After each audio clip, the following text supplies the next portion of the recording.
Lamar Jackson went public with his request for a trade. Which team should be in the market? And is there a path forward in Baltimore? We're breaking it all down today on the Locked On NFL Scouting Podcast. You are Locked On NFL Scouting with the Draft Dudes, your daily podcast for NFL and college football scouting. Part of the Locked On Podcast Network, your team every day. What's better than this? It's guys being dudes here on the Locked On NFL Scouting Podcast. We're the Draft Dudes. I'm Joe Marino from Locked On Bills. He's Kyle Crabbs from Locked On Dolphins. And we are your NFL experts here with you daily to talk team building across the NFL on the Locked On NFL Scouting Podcast with the Draft Dudes, part of the Locked On Podcast Network, your team every day. What's up, Joe? Howdy, Kyle.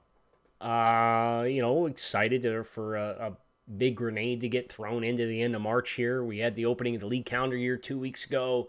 Everybody got all up in a tizzy, all the players changing teams and agreed to terms and contract signings and a couple of trades.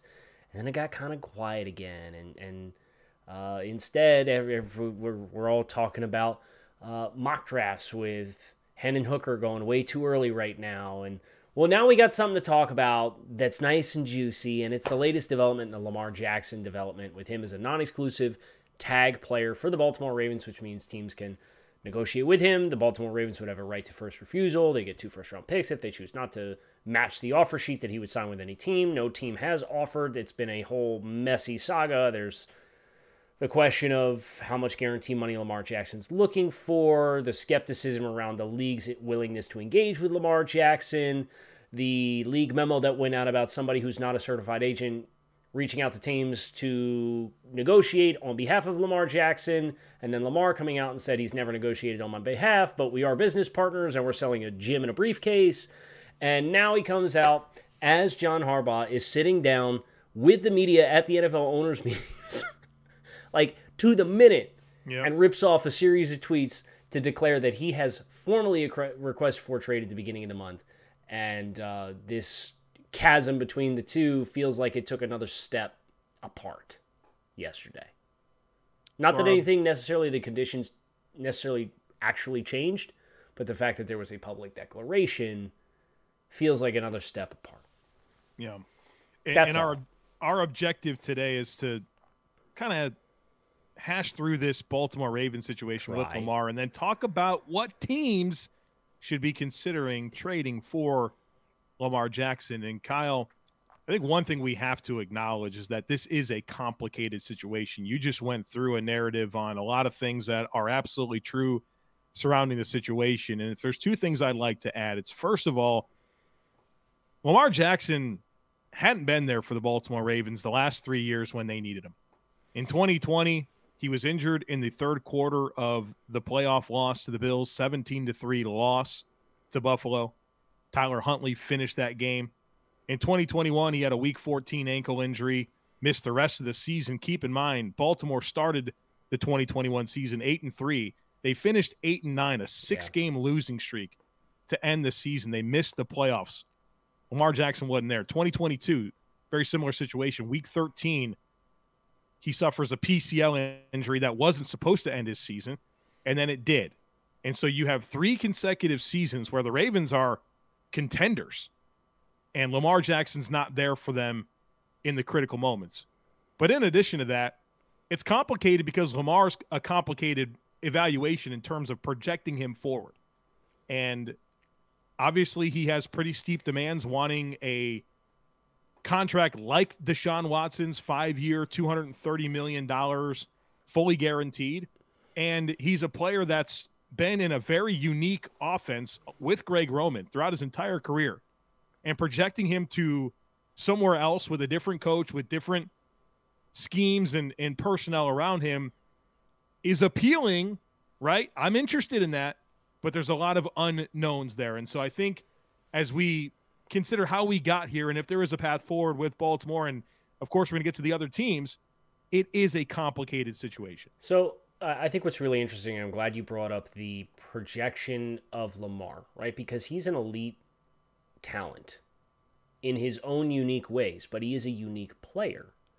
And for a long time, we gave Baltimore tons of flowers for completely altering and turning their offense upside down. Remember what it was like with Joe Flacco? Mm-hmm. And how Lamar originally as a rookie had his own package of plays. And then the 2019 season happens, and it's this dramatically different, with a lot of the same influences on the coaching staff and within the organization. They totally catered the offense to the strengths of Lamar Jackson. And they reached a certain level. Lamar won the MVP.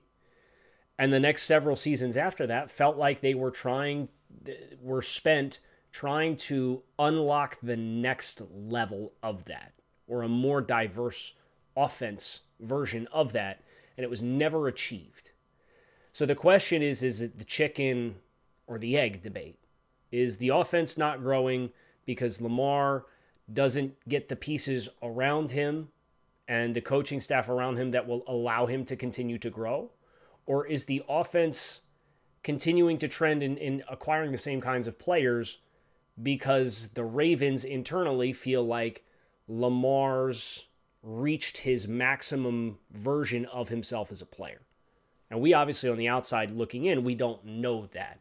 But if we're trying to get into the head of the Baltimore Ravens, that's very likely why Greg Roman continued to be the offensive coordinator for as long as he was, and why the Ravens continue to go out and get a bunch of big body tight ends as compared to going out and getting a bunch of alpha receivers to play on the outside.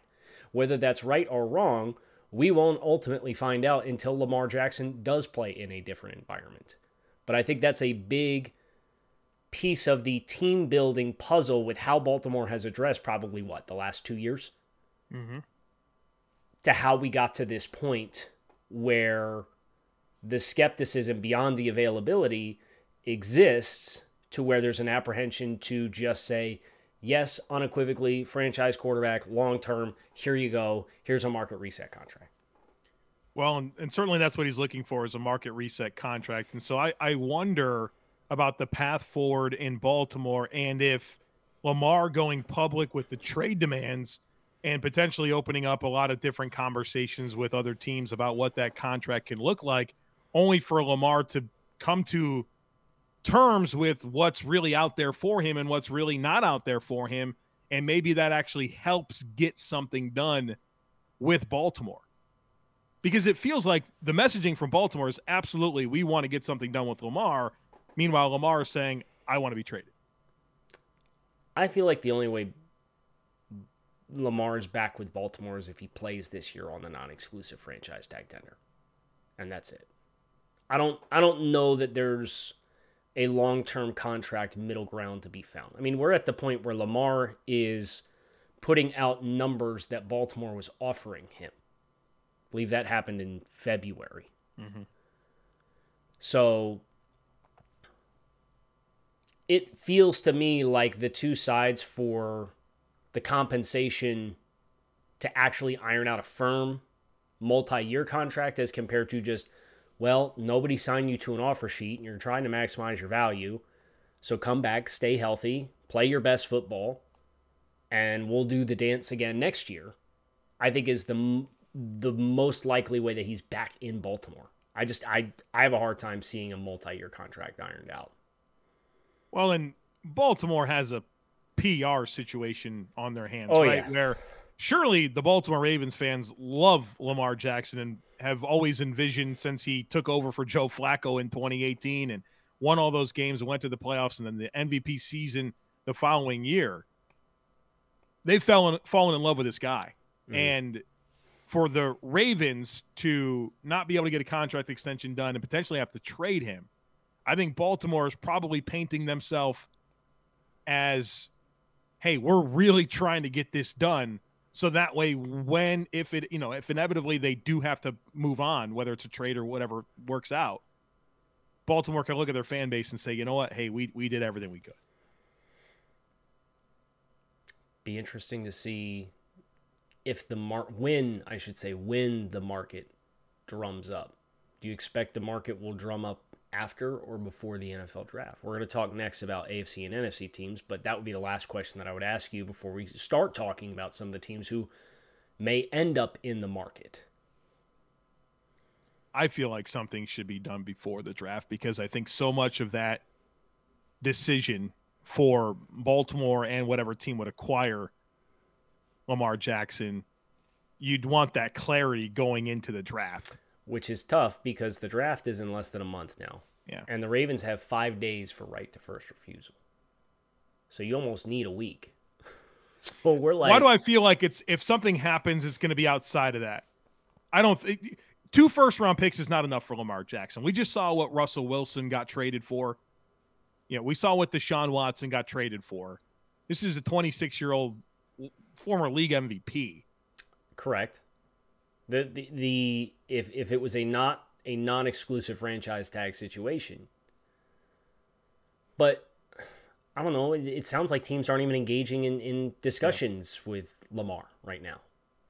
Very challenging situation, which is why instead of trying to get into the psyche of all the teams and the psyche of Lamar and the people that are around him supporting him and the psyche of the Ravens, because it's impossible to know. What we can do is we can look at who Lamar Jackson is as a football player. We can look at the talents that he has. We can look at the teams that might need a quarterback upgrade and the assets that they have to play with and who might make some sense. So I think that's what we're going to do next, yeah? Yeah, we're going to focus on that next. But first, I need to tell you about FanDuel. The NCAA tournament is heating up, and now is the perfect time to download FanDuel, America's #1 sportsbook, because new customers get a no-sweat first bet up to $1,000. That's bonus bets back if your first bet doesn't win. Just download the FanDuel Sportsbook app. It's safe, secure, and super easy to use. Then you can bet on everything from the money line to point scorers and threes drained. And I love this. FanDuel even lets you combine your bets for a chance at a bigger payout with a same-game parlay. So don't miss the chance to get your no-sweat first bet up to $1,000 in bonus bets when you go to FanDuel.com/lockedon. That's FanDuel.com/lockedon to learn more. Make every moment more with FanDuel, an official sports betting partner of the NBA. So we're going to start on the AFC side of things.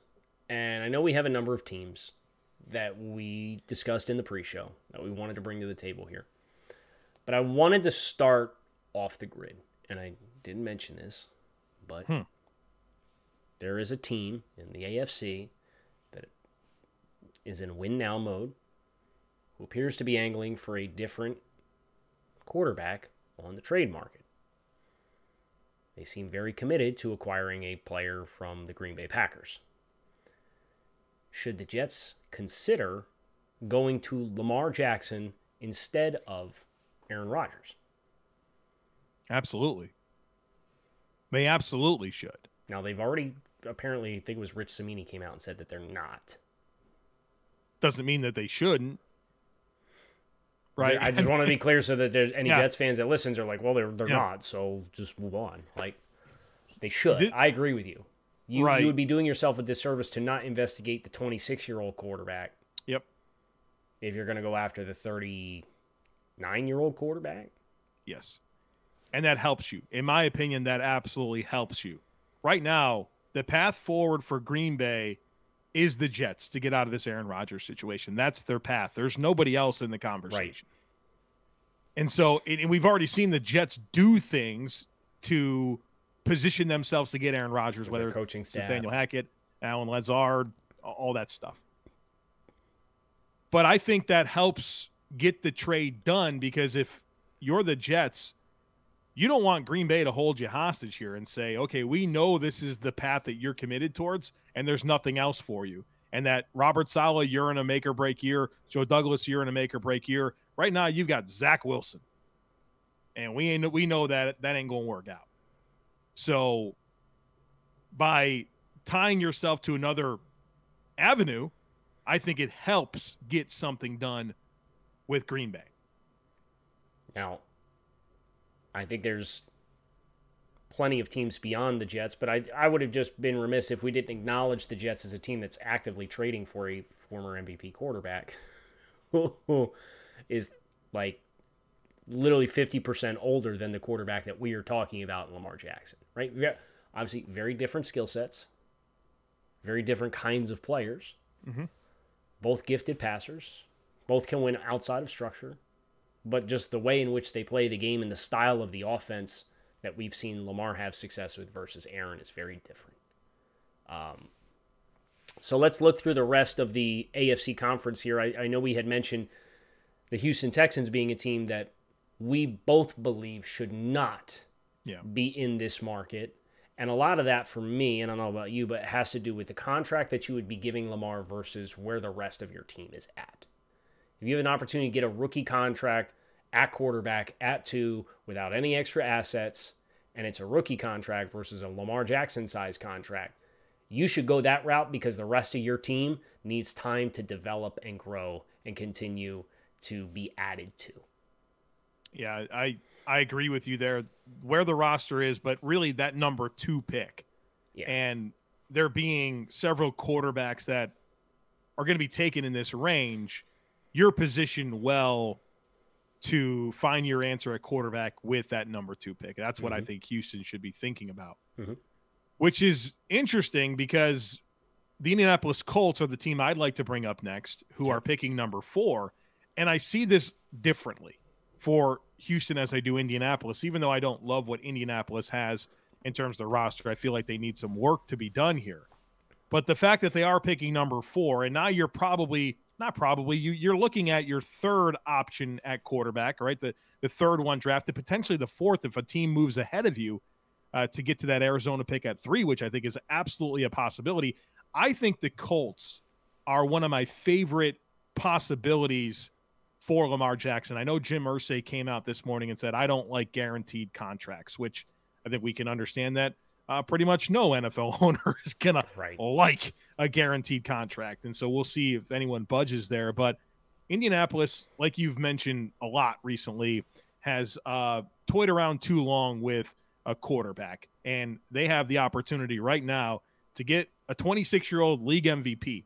And what I really like about Indianapolis is the offensive infrastructure in place with Shane Steichen as the head coach and what he was able to get done with Jalen Hurts. But also, I do think that you have a run game, right? Jonathan Taylor. You've got some good offensive linemen in terms of Ryan Kelly and Braden Smith and Quentin Nelson. Bernard Raymond took a step at left tackle. Probably need to figure out right guard, but you have a offensive line that you can work with, and weapons in Michael Pittman and Alec Pierce and Jelani Woods and Mo Alley Cox that I think complement Lamar well. I think you probably still need to add something there, right? We've talked about the need for more of a separation guy, a field stretcher potentially. Isaiah McKenzie helps you in some ways, but he's not everything you're looking for in that slot position. I just feel like they're close enough to give Lamar, at least offensively, a chance to come in and be quite successful. And defensively, I mean, the Colts, that was probably the best thing about them last year was their defense. And, they got a lot of young talent that's coming up. But Indianapolis is the team or one of the teams that I really, really, really do like for Lamar Jackson. I'll stay in the South. How about the Titans? Thought about this one, team in transition, hoping to avoid a very ugly multi-year team in transition situation. You have the Ryan Tannehill contract, who you can depart from and transition away from if you need to. Think about Tennessee as a team that wants to run the football, wants to play ball control. They are in a division. Say what you will about Tennessee's state of the roster right now. And we know we touched on that earlier this week and said that they are a team in transition. And but that at the same time, they're picking 11th. And I think at the AFC South, you have a pretty decent chance to not be picking in a stratosphere that's going to put you in a position where it wouldn't cost you 2 first-round picks to trade up for a young quarterback on a rookie deal anyway. So I think about Tennessee, the style of player that they drafted in Malik Willis. You have probably the deluxe, top-shelf, A-plus version of what Malik Willis and his skill set could become someday, already as a finished product. And you play in the South, where, it's not one of the strongest divisions in football. You have 2 teams picking in the top 4 organically. So I know we're planning on talking about the Patriots here in the AFC side of things as well as a potential exciting upgrade opportunity for a Patriots team that needs some pop offensively.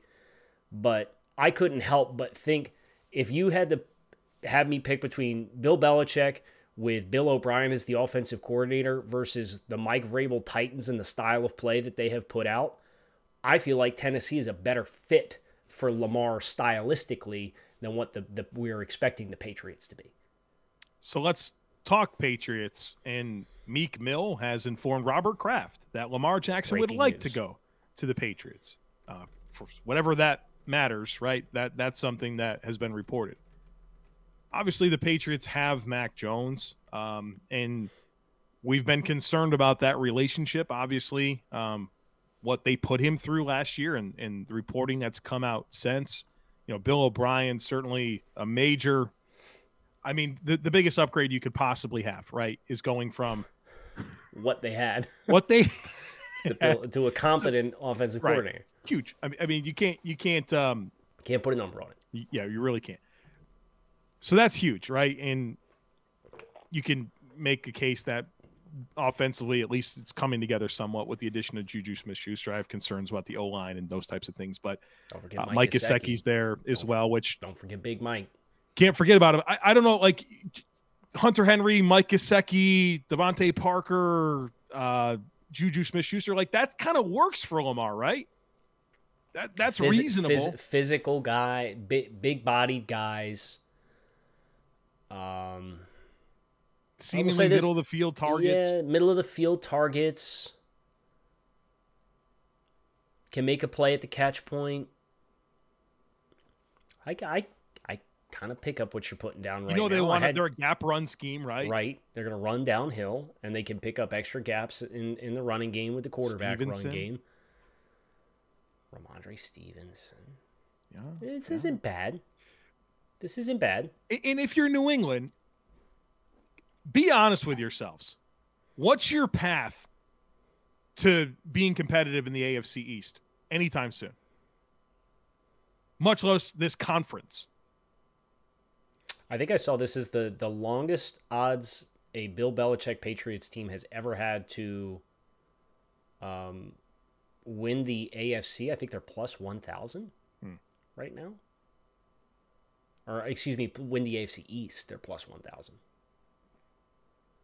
So, yeah, like I said, if Aaron Rodgers comes to this division, you are clearly the fourth team. Well, we're just going to run the ball. What did he say? On defense. What did he say the other day? What he was asked? Belichick was asked. What would you say for optimism? Right. The last 25 years. The last 25 years. Brother. You ain't gonna catch me complaining. Are you mad about it? No. I mean, but kind of case in point, if he's saying, well, look at the last 25 years, I would say then New England's probably a little bit further down on this pecking order of actual likely landing spots to actually go after Lamar. I was surprised to learn that Lamar would want to go there. That doesn't feel like the type of environment that I feel Lamar would want to be part of and would thrive in, right? Feels like there's a little bit more. Lamar's got some personality to him, right? Like, I don't know. I don't know how well. Maybe he just wants to win, right? Right, look at the last 25 years. Right, just last 25 years. Where else would you rather go than the New England Patriots? Nowhere else. There's nowhere else I'd rather go for protein bars than Built. It is the best tasting protein bar on the planet. And folks, the Built March Madness bracket is here. We know that you have a favorite bar or puff. I've got the brownie batter puffs that I'm going to be voting for. So it's time to make your votes count. Go to BuiltMarchMadness.com to vote for your favorites and support your favorite bar or puff. And when you vote for your favorite bar or puff, you're going to be entered into a drawing where 50 lucky Lockdown listeners is going to get a free box of Built. But not only that, but one lucky Lockdown fan will get a 12-month subscription to Built to have them delivered straight to your door each month. So check them out. You got to try them. Best protein bar ever. Low calories, low sugar, high protein, delicious, 100% real chocolate. Covers each and every bar or puff. So run to BuiltMarchMadness.com right now to vote for your favorite and pick up a box while you're there. You can vote every day in March, and we're running out here. Today's the 28th, so hop in and support your pick. Why do you say chocolate like that? I don't know. This has been one of the weirdest things between you and I is the pronunciation of chocolate. Look, I don't know what you're supposed to say. Chocolate. Chocolate. Chocolate. How does it sound to you when I say it? Chocolate. Chocolate. No. Chocolate. Yeah, that's correct. I don't know, man. You got to catch me in the moment. That's however I said it in that ad read for Bill Maher. That's how I say it. I know. I unfortunately know. And we're far enough into the show, like we kind of got the rhythm going down. I'm actually using the bottom ticker today, like updating it live throughout the show as we go. People have been asking, are you guys going to do some bits or like, we're getting there, right? It's a new flow, new routine. We're getting there. Now we brought back the why'd you say chocolate like that? Chocolate. We're using the bottom. We've been staying away from the math, though. I'll tell you that. Yeah, we've done a good job there. Draft dudes do math is not something that we're aspiring to have to do too much of, but I'm sure we're going to get there. So NFC landing spots. Real quick, you got to feel like this is what, if Baltimore trades Lamar Jackson, they want him to one of these teams, right? They don't want to trade him in the conference. Yeah, they don't want to have to deal with him potentially annually or in the playoffs. Or this would be the ideal outcome in my mind. Your favorite NFC landing spot is who? Atlanta. And can we just say something real quick here? There's no chance Desmond Ridder prevents me from making this move. And we're going to get to the Washington Commanders, and there's no chance that Sam Howell prevent you from acquiring great players and all that jazz, right? Brother, come on now. It's crazy to me that Atlanta would go into this make or break year for Terry Fontenot and Arthur Smith and say, you know what? Desmond Ridder, baby, ride or die. How old's Desmond Ridder? Not young. Not as young as you want him to be. Hold on. I'm going to float around, produce this thing for a sec. Talk about the Falcons. Okay, so what I like about Atlanta is Arthur Smith. And I like Arthur Smith's creativity as a play caller and an architect for offense and the concepts that are baked in there for play action. And I like the weapons in place with the Drake London, of course, the Kyle Pitts. Cordero Patterson in the backfield, the nice downhill back, and Tyler Algier. The offensive line's pretty formidable. I mean, Jake Matthews, Chris Lindstrom, Caleb McGarry, those are all draft, develop, re-sign guys that are paid handsomely, that are good players. I think there's enough in place here with Atlanta for him to come in and really perform well, especially with Arthur Smith. And so if I'm those guys and I really got to put it together this year, and again, the whole NFC South landscape, the whole NFC landscape, you feel like you get a Lamar Jackson, you're very quickly going to be one of the better teams in your conference. Lamar Jackson is 2.5 years older than Desmond Ridder. That's crazy. And he's been in the NFL since 18? Yes. Unreal. So, yeah, here's your sign. Don't let Desmond Ridder prevent you from potentially pursuing an electric former league MVP who would be available for potentially only 2 first-round picks. Would be my advice. I like Washington the best, if I'm being honest. Think about Eric Bieniemy. Now their potential heir apparent with Ron Rivera getting closer to the end of his coaching career and Bieniemy being brought in to run the offense. Reed coaching tree can really, the creativity that we understand that Eric Bieniemy has as a play caller can really pop here. You think about some of the weapons. Separation guys. The separation guys, if you're looking for explosive plays, what is Lamar's number one throw? His number one throw? Yeah, what's his best throw on the field? Seam shot? Seam shots or posts. I think of those big shots down the field, right? Yeah. Jahan Dotson? Yeah. Right? You're looking at big physical running back in Brian Robinson. You got a versatile couple chess piece move around guys. You got a certified alpha in Terry McLaurin. You're a team that is playing in the NFC East. There's a ton of star power in that division. Dallas looks like they're at worst going to tread water with the guys that they were able to bring back. They may be improved. I know Philadelphia has done better than expected in bringing a couple guys back, but they just won, 14 games and played in the Super Bowl. And then the Giants just won 9 games with 9-7-1 and went to the playoffs in year 1 under a new head coach. So, like, Washington would be the one that I would look at, especially with you talk about quarterback purgatory, right? They've consistently been around 7-8 wins the last several seasons. Like, you're definitely going to pin yourself on the outside looking in to get a bona fide player at the position. And you could potentially, if you go the offer sheet route, get a dramatic discount to get somebody in. Like, let's get Dan Snyder the heck out of the way. Let's move on. Do you see he backloaded all the guarantee money in the contract signing free agency this year? Like, almost certainly, like, okay, I'll sign the players and it'll be somebody else's problem, so I don't have to sign those checks. Sooner he gets out of there, the sooner Washington can move on. And honestly, if Dan Snyder gets out of the way between now and the draft, and I'm Washington, that'd be the first thing I would do. Yeah. It just hit me while you were going through that not only did the other 3 teams in the NFC East make the playoffs, but they all won a playoff game last year. Yeah. That's three of the last 4 in the NFC. Wow, that's pretty crazy. You live in the Mid-Atlantic. Is there a rivalry between Baltimore and Washington? Is that a thing? I know the Beltway can be contentious in sports in general. I don't think there's anything there with that. There can't be. They went the offer sheet route. They don't have to elect to do business. Baltimore just has to elect to not match whatever offer sheet Washington offers.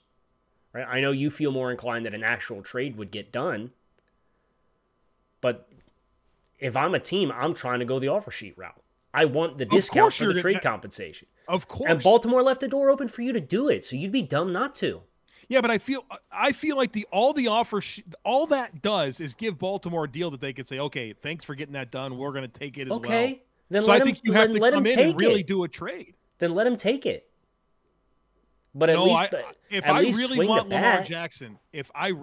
Lamar Jackson, I'm offering a whole lot more than 2 first-round picks. Okay, so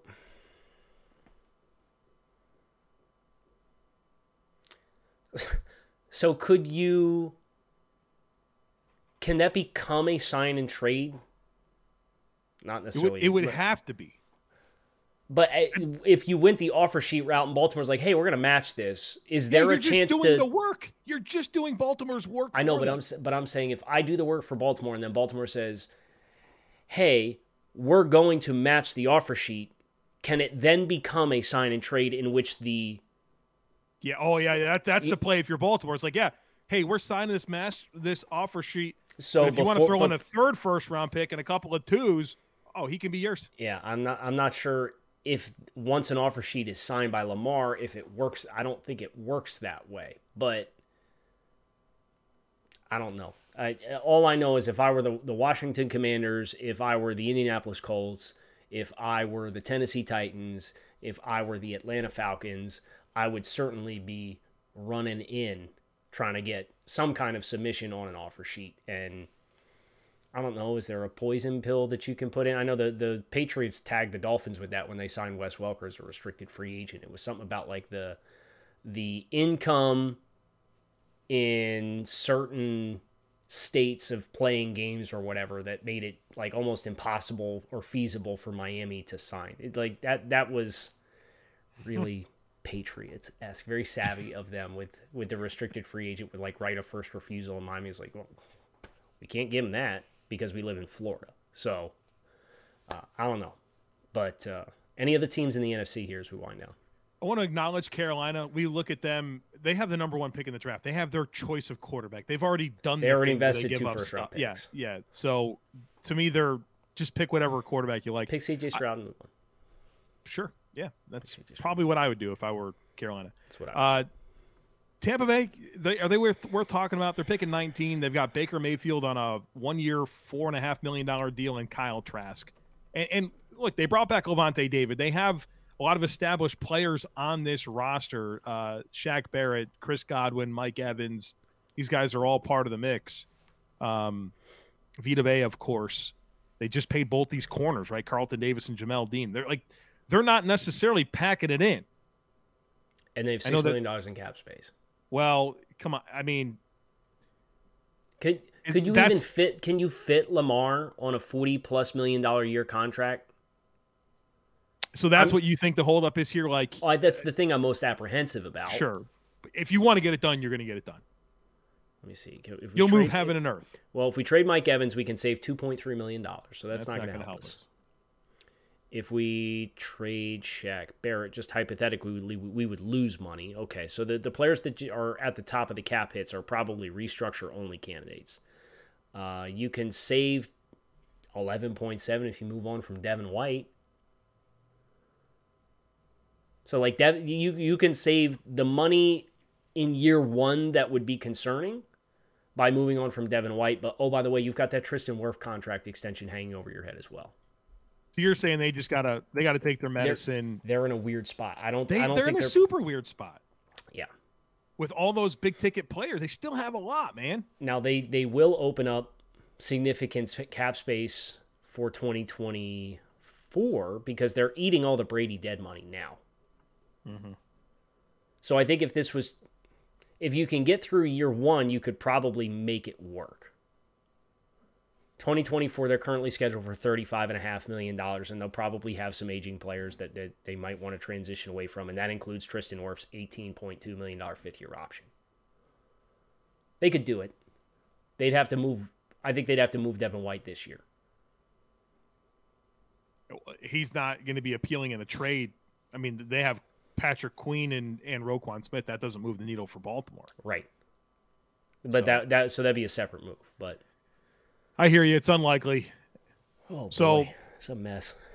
Atlanta, Washington, New England, Indy, Tennessee, the Jets, Baltimore. Did we just name the team that Lamar Jackson's going to be playing for next year?